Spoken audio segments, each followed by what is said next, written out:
Kalau satu orang itu mati ketika dia baca Quran, tuan-tuan sekalian, maka ketahuilah Allah yang pilih untuk dia mati ketika baca Quran. Cara kematian tak boleh dipilih oleh sesiapa pun orang itu.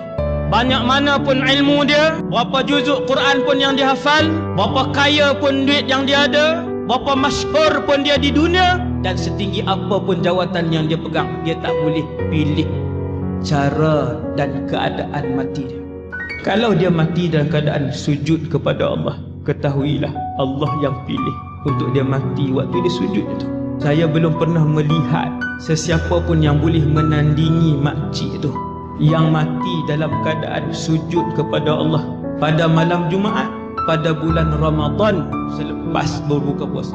Tunjuk seorang kat saya, dan dia jiran saya. Sifat dia yang paling penting, dia tak pernah menyakitkan hati orang. Hati cukup penting. Hak orang, sakit hati orang, maruah orang, tipu orang, jangan.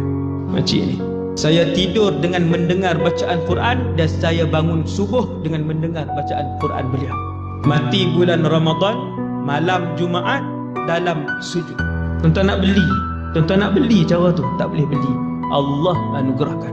Dan sesiapa yang mati dalam keadaan mabuk, nak kereta aksiden, mati mabuk, Nabi sebut dia bangun di mahsyar dalam keadaan botol arak masih disendeng di bahunya, berjalan ke mahsyar dalam keadaan mabuk, terhuyung hayang ke kanan dan ke kiri. Kerana tiap-tiap orang mati dengan cara dia hidup dan dibangkitkan oleh Allah dengan cara kematiannya.